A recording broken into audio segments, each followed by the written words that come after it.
Legal dictation number 33. 3 seconds left. Start.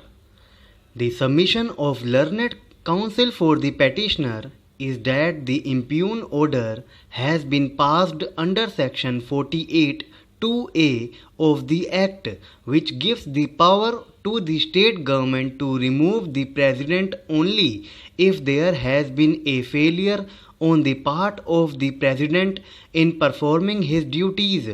It is contended that the charges levelled against the petitioner cannot be termed as failure on the part of the president in performing his duties, which is the ground for removing of the petitioner.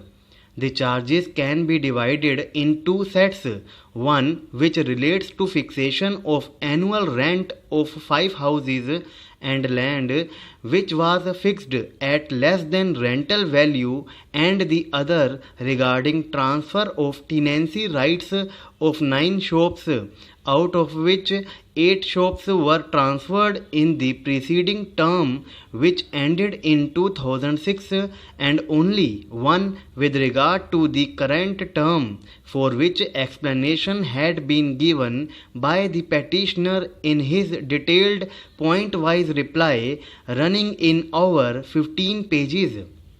Learned counsel for the petitioner has vehemently argued that though show cause notice as well as opportunity of hearing was given to the petitioner, in response to which the petitioner had submitted his detailed point-wise reply and had also given his written submissions at the time of hearing, but none of them have been considered by the respondent number 1 while passing the impugned order, and all that has been stated is that no material evidence or ground has been given in the reply so as to discharge the petitioner of the charges. It is thus submitted that the impugned order has been passed by the respondents in a mechanical manner without application of mind and without considering the point-wise reply and written submissions of the petitioner, and as such the impugned order is liable to be set aside.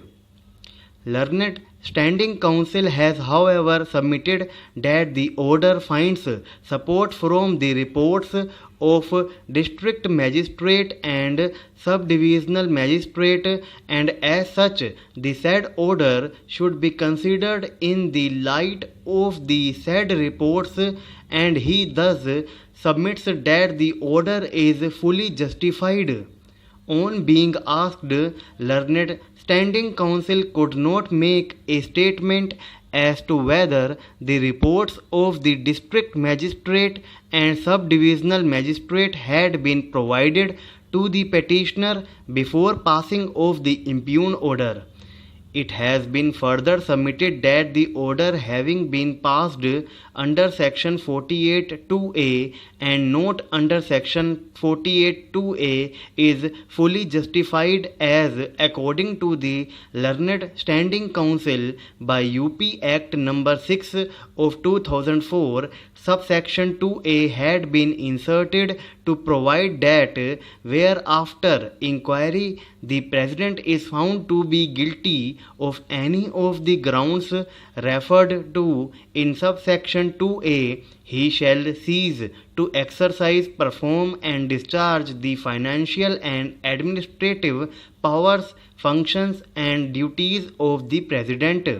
which shall be exercised and performed by the district magistrate or by an officer nominated by him not below the rank of the deputy collector.